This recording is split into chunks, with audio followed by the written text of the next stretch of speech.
Well, it's the final outing of the year for the Speed Group F1000 drivers, and with the championship already wrapped up in Michael Watton's favour, it's time now for the drivers to go out, have a bit of fun and see who can take the checkered flag first. Rob Bailey starts in pole position in this reverse grid race. It's over to Andy McEwen to take you through all of the action. Yeah, thanks Lloyd. I always enjoy races like this. With a reverse grid to throw in as well, we're guaranteed action. Rob Bailey and Rob Welham, the two Robs on row 1, with Richard Gittings and Lycett row 2. Andrew Dunn and Michael Watton are next, the champion-elect, ahead of Colin Brown and Lee Morgan, the top two from race 1. Paul Butcher and Dax Ward round out the top 10, ahead of Alwyn Rhodes Mays and Andrew Wheals. Then Christopher Hill, Adam Walker, Dan Levy and Elliot Mitchell at the back. Well, we didn't even see Elliot Mitchell out in race number 1, but he is there at the back of the grid for this final round of the championship. It's been a great season of racing in the Speed Group F1000 Championship. What can Lee Morgan do from 8th on the grid? A top 8 grid reversal from the results from race number 1 means that he has some overtaking to do. The lights go out, away we go. The usual jockeying for position down towards Redgate Corner begins, and on the inside line, I thought Rob Welham was going to get the lead. It will be the fast starting Andrew Dunn, though. He went from 6th to 2nd in race 1. Well, he started one position higher this time around in 5th, and he's got one position higher into turn 1. He leads the way. Richard Gittings and Rob Welham side by side for second. Rob Welham carving his way through. Dramatic sights as they come down through the old hairpin for the first time of asking. There's Michael Watton. He's kept his nose out of trouble on the first lap. Through Starkeys they go. Colin Brown there, the red and white number 7, right behind Rob Bailey, the all-yellow car that started on pole position and is rather getting beat up here in the early going. On board now with Lycett, who we saw with that astonishing result in the previous race where he finished in 5th position. Well, he's dropped a few positions off the start here, but now the race has got going, I'm sure he'll be able to move forward. In fact, he fancies his chances of getting up alongside the champion-elect and the two-time, now we can say, Speed Group F1000 champion. At the front of the field, though, it's 2 by 2 because it's side by side for the lead, and Rob Welham has gone through. Rob Welham gets himself ahead of the number 4 machine of Andrew Dunn, and he will lead the opening lap of the final race of the season. Dunn is back in the slipstream, though, pulls back to the outside line towards Redgate Corner, side by side again into the braking zone, but the inside line should surely prevail for Rob Welham, which it does. Can Dunn get the switchback manoeuvre? He's going to try, you know, but no, can't quite draw alongside. So Rob Welham goes through. Rob will be kicking himself still, I'm sure, after throwing away a certain second place finish in race 1 when he went off at Coppice. Well, he's back in front now. Can he maybe come back with a race victory? That would be the perfect way to bounce back, wouldn't it, from that off that he had earlier on. Fight for third looks fairly entertaining in the background, doesn't it? It's allowing these two just to pull away, and actually Andrew Dunn is not letting Rob Welham get away. He's looking back to the inside at McLean's. Couldn't do it there. I think Rob Bailey might have got himself back into third, so there's been a big sort out behind them, because Bailey was down in about 4th or 5th, I seem to remember, a lap ago.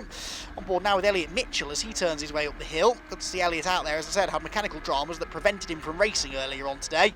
But now in rather different conditions, leaden skies overhead at Donington Park. Elliot is back out there and making good progress. It's all changed for third, though. Lee Morgan has finally broken through the defences of Rob Bailey, and he's gone third with Colin Brown 4th and Michael Watton 5th. So it's all changed around now as they head out to the chicane for the second time. Rob Bailey has finally slipped down the order. He's still there in 6th position, though, with Lycett and Richard Gittings behind him. Colin Brown trying to find a way past Lee Morgan. Now, he knows this is important because, of course, he started in front of Lee because of the reverse grid. These were 1st and 2nd in race number 1. Lee took the win, Brown in 2nd. And Colin would have felt that his best chance of winning this race was to keep Lee Morgan behind in the early stages. And, of course, to make matters worse for Colin, he's got the newly crowned champion right behind him as well. At the head of the field, Andrew Dunn well and truly keeping the pressure on here, not allowing Rob Welham out of his sight. The slipstream having something to do with that around here, no doubt. It is quite a towy circuit, so Rob Welham not able to escape very easily here from Andrew Dunn. Through Coppice, back along the exhibition straight. Rob Welham, race leader, but not by a huge amount. Then it's Morgan 3rd, 4th is Brown, 5th Watton, 6th now for Lycett, so he's got himself ahead of Rob Bailey. And in the background, I think Richard Gittings was about to do the same sort of thing. Into the braking zone. Colin Brown staying with Lee Morgan here as best he can. Michael Watton there would love to round the season out with another podium, if not a race victory. Michael won the middle race last time out at Croft, the reversed grid encounter, and of course won all 3 races the time before that at Castle Combe, which really was where he started to stamp his authority on the title. Rob Welham, though, another one of those drivers that I will put in championship contention category next year. Oh, that was Andrew Dunn! Andrew Dunn has put a wheel on the grass going into the old hairpin, and he's thrown it all away. Off into the gravel goes the number 4 car, and that was a real shame because he was keeping good pace with the race leader there. I think that following somewhat of Rob Welham's speed was really helping Andrew Dunn, actually. He was picking up where to go a bit quicker, but unfortunately he just got a bit too close to the edge of the road there into the old hairpin. It is the natural racing line. That really was not an ideal way to end his season. He was looking good for a podium there, and a bit like Rob Welham did in race 1 with an unforced error. The mistake was made, and it's cost him a chance of a podium. And unlike Rob Welham in race 1, though, Andrew Dunn has not been able to rejoin, so he will be stuck in the gravel for the remainder of the race. Lee Morgan then inherits 2nd, Colin Brown 3rd, and Michael Watton gets 1 step closer to the podium, now in 4th position. Back out along the pit straight. There's the gap, though, that they've got to the race leader. We'll watch the lap times with interest now to see whether or not Lee Morgan is able to close in on the race leader. Watton turning into red. The front wing looks almost a bit loose there, doesn't it? But I don't think that will be affecting him too badly. Yellow flags out as early as Hollywood. Now, is that for the Andrew Dunn car at the bottom of the hill, or is that because there's another car that's off somewhere in that vicinity?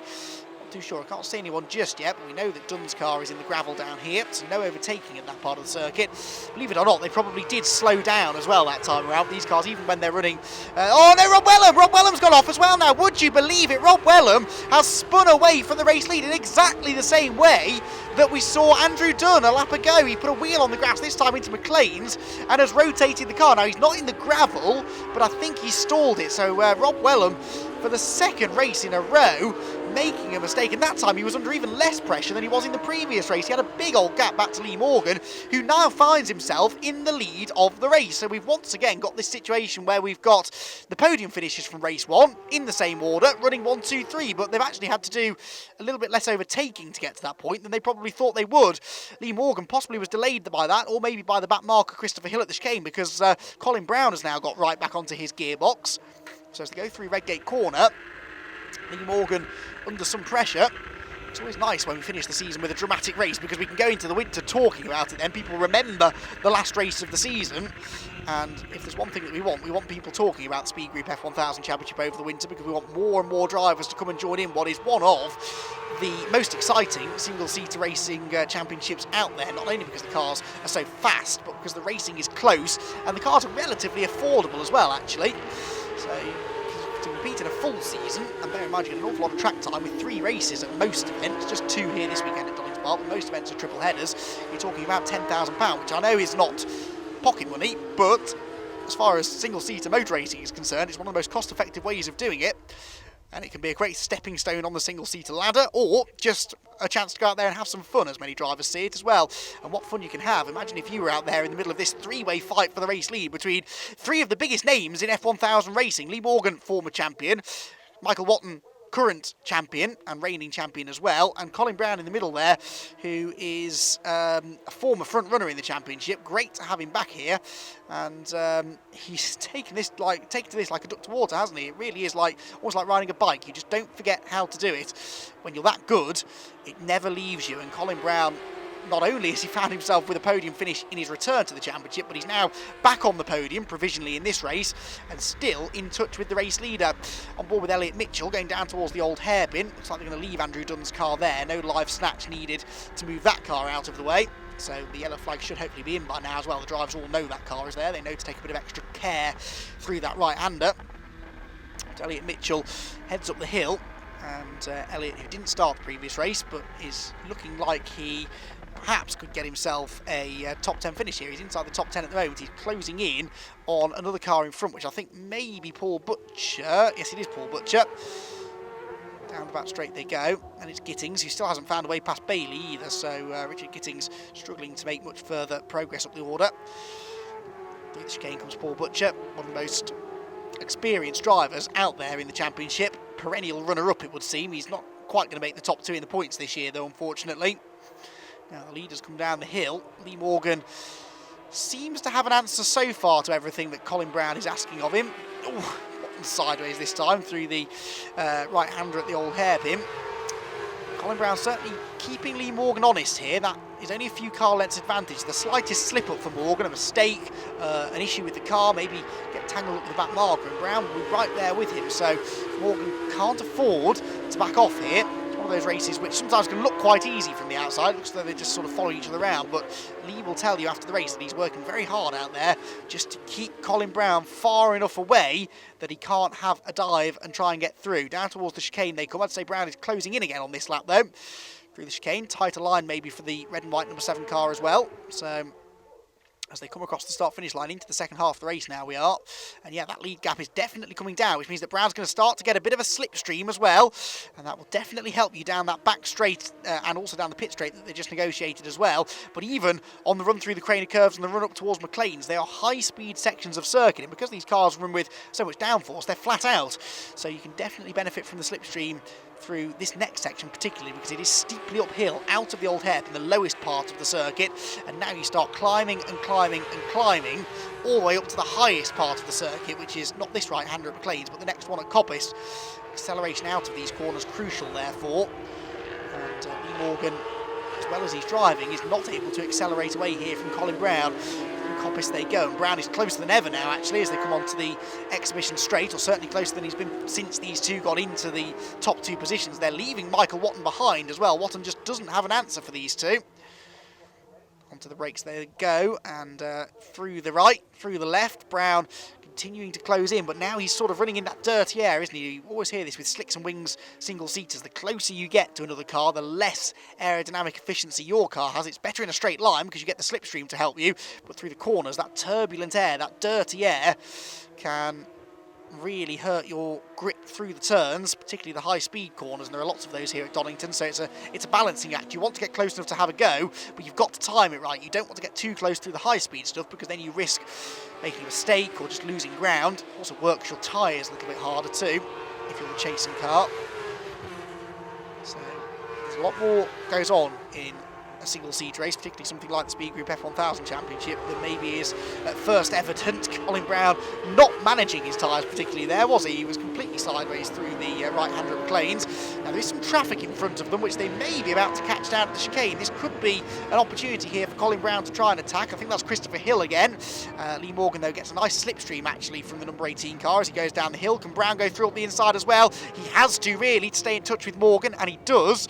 It probably actually cost Colin Brown a bit more time than it did Lee Morgan, though, so what could have been a potential chance to gain some time on the leader actually ends up backfiring slightly. Watton there in the background is third. Fourth place now, though, is Rhys Lycett. Look, because of other people's misfortunes, Rhys Lycett's got himself into P4, and then fifth position there. Is that Elliot Mitchell? It is, isn't it? So Mitchell's managed to get his way through all of these cars. Look, he's got past Rob Bailey and past Richard Gittings.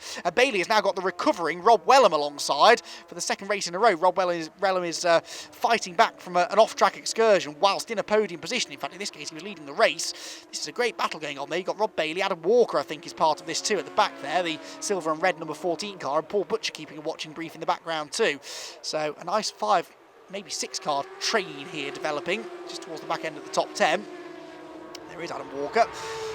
And there is Richard Gittings, the black car with the fluorescent orange highlights that really stand out in what is a very gloomy early evening setting here at Donington Park. It's not raining yet. There is a threat of rain in the air, but it doesn't help that the sun is setting earlier and earlier, of course, at this time of year.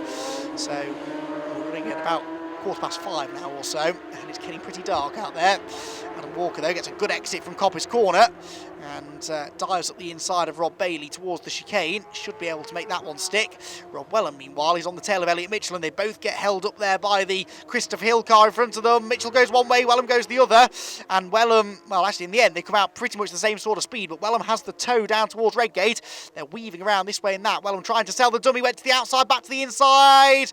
Nearly, but we saw this earlier on in the season, that Elliot Mitchell's a feisty racer. He just ran a bit too deep there, though, in trying to defend the position, and Welham is going to go through. So Rob Welham picks up another place, but now, as you can see, there's quite a bit of clear track in front of him before he starts being able to pick up more positions. So looks like that may be as high up the order as he gets. Elliot Mitchell tried to come back at him there. They both run wide. Look at the sparks flying there as Welham's car bottoms out over the curb and the grass coming out of the old hairpin. do love racing at this time of day, and you don't often get to see single-seater races this late in the day. They really are a spectacle. Now, Colin Brown, whilst we've been following those battles, has got the lead of the race. Lee Morgan's lost the lead somewhere. We didn't see where that happened, but Lee Morgan down into second place. Colin Brown could be on for a victory here in his return to the championship. He has gone through. Lee Morgan second and Watton third as we go on to the final lap of the season. It's been a great final race of the year. Colin Brown was applying the pressure all race long to Lee Morgan, despite Lee having got past him at the very start, and clearly that pressure has paid for him, because somewhere he's managed to find a way through, be that through a mistake or a good overtaking opportunity, we know not. We'll try and find out after the race from the man himself. Colin Brown now only half a lap away from a tremendous and probably a very popular victory on his return to the championship. Up towards McLean's he goes, through the right-hander. High speed corner that one, and the next one at Coppice. Make sure that you don't do a Rob Welham and run a bit too deep here into the gravel trap. Nope, nicely done there for Colin Brown as he heads into the setting sun now here at what is a very picturesque setting for the final round of the championship. A championship that was decided before this final race got underway, but in a way that gave the drivers the opportunity just to take the gloves off, let their hair down, and actually put on one of the best races they have done all year. And it's Colin Brown who is going to come home victorious at the end of it. The checkered flag for the number 7 car. He punches the air with delight, and Lee Morgan comes home in second. He'll be a little disappointed with that probably, but let's hope that we see both of these drivers back next year, because they really would add something to the championship campaign. Colin Brown absolutely ecstatic with that victory. He takes the win then officially by 9/10 of a second over Lee Morgan in second. Michael Watton is third ahead of Rhys Lycett and Rob Welham, who recovered to the top 5. Elliot Mitchell was 6th ahead of Richard Gittings, who is the top invitational driver. Then it was Adam Walker and Rob Bailey, with Paul Butcher to round out the top 10.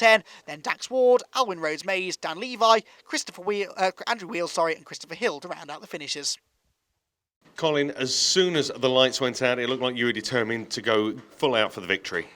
Yeah, I mean, I wanted to. I was just so determined, as you say, to just get in the car and race. You know, I love to race. As I said, like my idol Valentino Rossi, he never starts on pole, but he comes through the pack, and I've done it all my life, and I was just so determined to get out there and really just give it 100%. And I don't know, I just started picking them off one by one. Then they made a few mistakes here or there, but you know, people make mistakes in front, they usually push them into the mistake.